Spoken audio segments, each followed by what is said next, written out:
Agenda, Gildi Monzerin, Kandidat City, Edgirnan में शेख रिंगनान देशुंकुंडी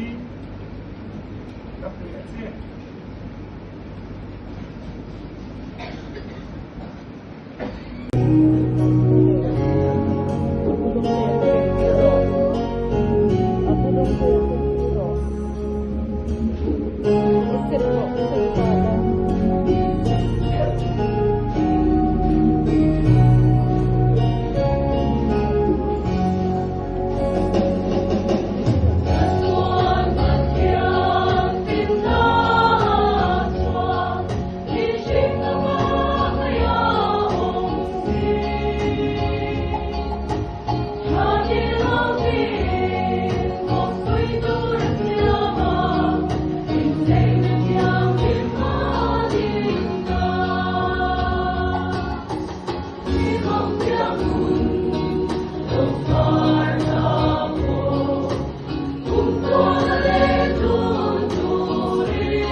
No.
ole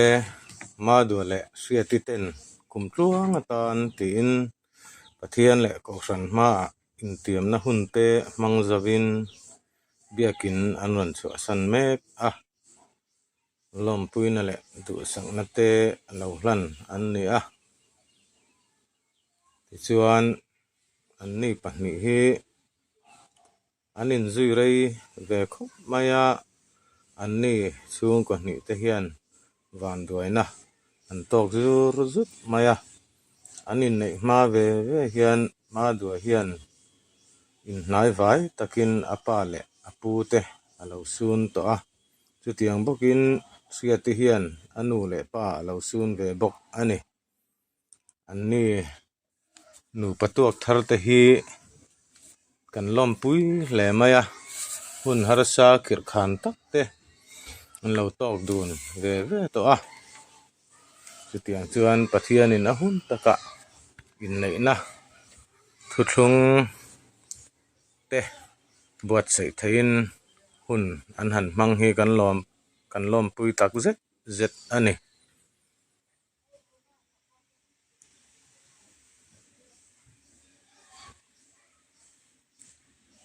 va in an tan ani ro pui tak a hian an sun tak te an chung te kalta ma du atan apa le apu te fiati tan anu le pa te hemini hian tel pui ve thei se kan vati pui tak em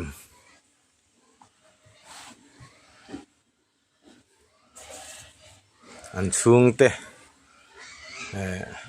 kan lom puya an ma ni kan lom pui rual hian fanau mal som na dongin nu pakop ram tak nu pahlim tak lo ni zel se kan ti tak meu ani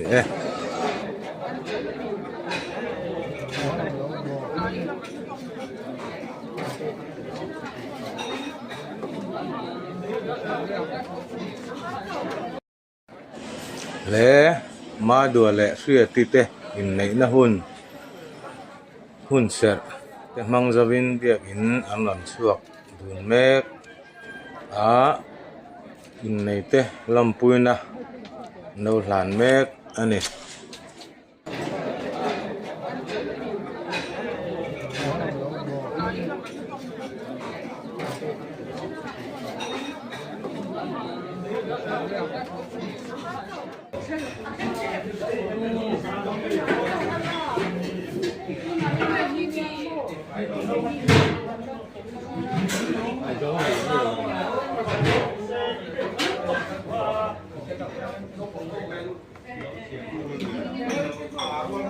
Khắp ui mồ na này yang à phát quả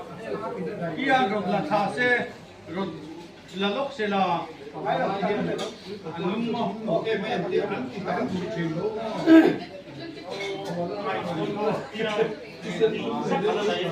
kia